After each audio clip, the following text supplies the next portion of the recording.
Hi friends, good evening and welcome to my channel Mukambika Nursing. Friends, here we are discussing questions for coming RRB staff nurse exam, also ESIC, DSSSB, AIIMS NORCET, Insurance Medical Service Kerala PSC exam, DME exam and also JPHN exam. In yesterday's video, we discussed questions from psychiatric nursing. Today we can see questions from midwifery.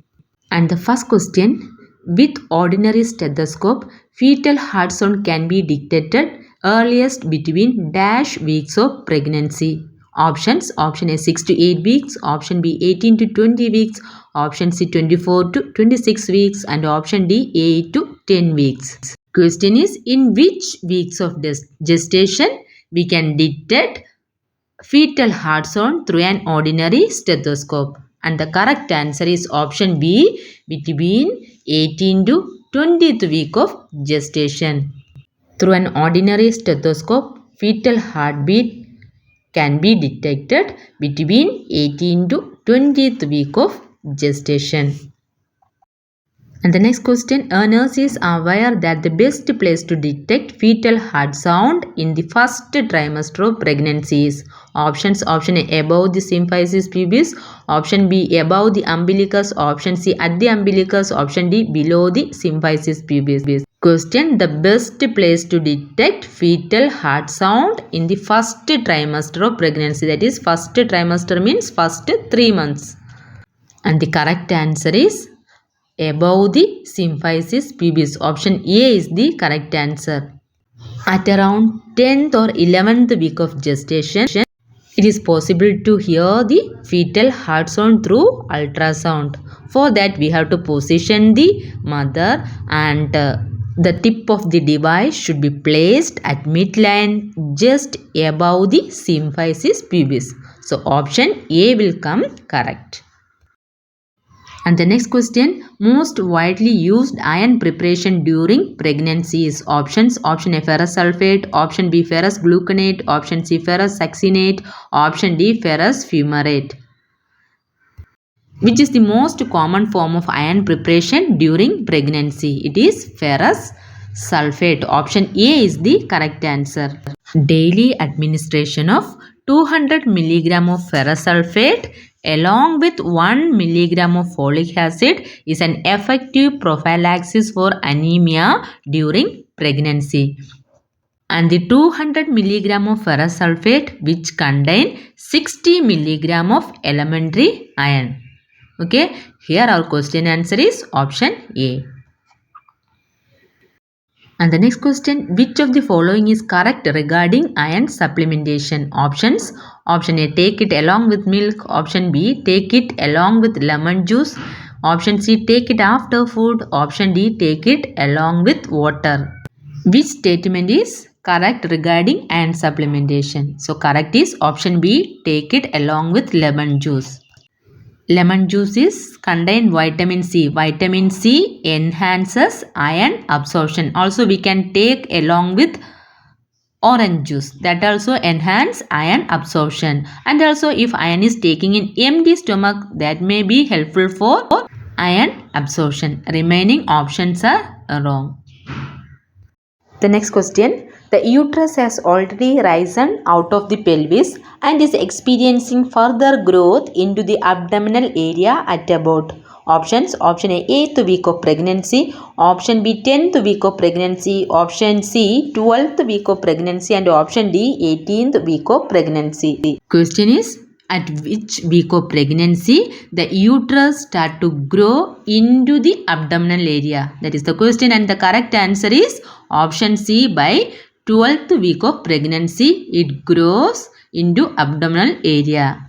Until 12th week of pregnancy, the uterus remains as a pelvic organ. After 12th week of pregnancy or approximately 12th week of pregnancy, the uterus start to grow above the symphysis pubis or it move into the abdominal area. And the next question, a nurse is performing an assessment of a client who is scheduled for cesarean delivery. Which assessment finding would indicate a need to contact physician? Options, option A hemoglobin 11 gram per deciliter. Option B, fetal heart rate 180 beats per minute. Option C, maternal pulse 85 beats per minute. And WBC count 12,000 per millimeter cube. Here, a client is scheduled for cesarean delivery. Among this option, which finding does the nurse inform to the doctors?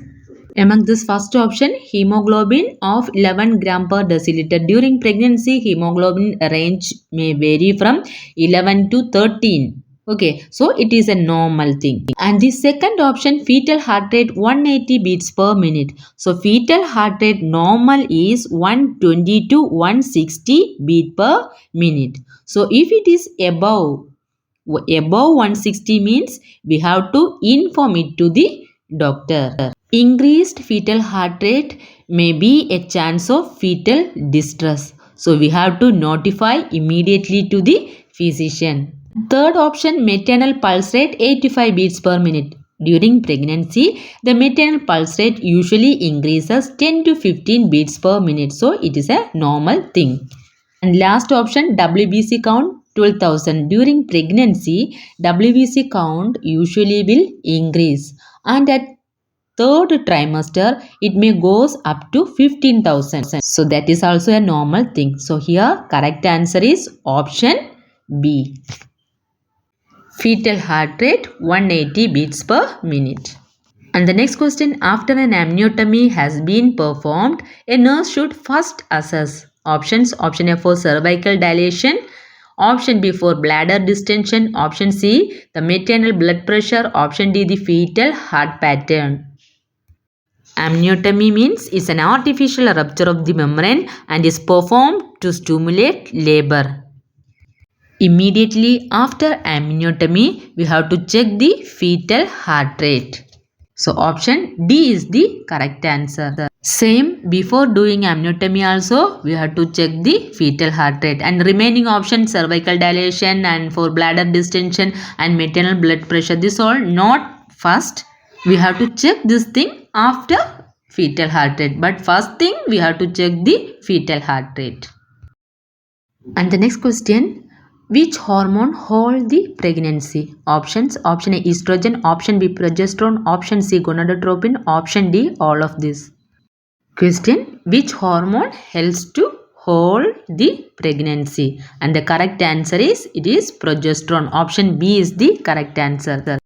The progesterone facilitate implantation and also hold the pregnancy by inhibiting uterine motility. Okay, so the hormone which facilitate or which helps for pregnancy is progesterone.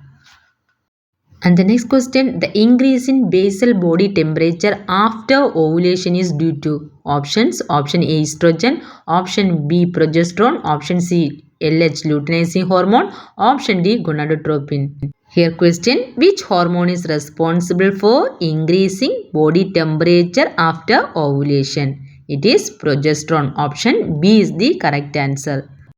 The body temperature, that is 0.3 to 0.5 degrees Celsius rise in basal body temperature occurs due to increased progesterone, increased production of progesterone. Option B is the correct answer. And the next question, progesterone antagonist is option A mifepristone, option B misoprostol, option C prostaglandin, option D all of this. And the correct answer is, it is mifepristone. The antagonist of progesterone is mifepristone, option A. And the next question, the chief source of progesterone is options. Option A adrenal medulla, option B corpus luteum, option C ovary, option D adrenal cortex. Question, the main source of progesterone. And the correct answer is option B corpus luteum.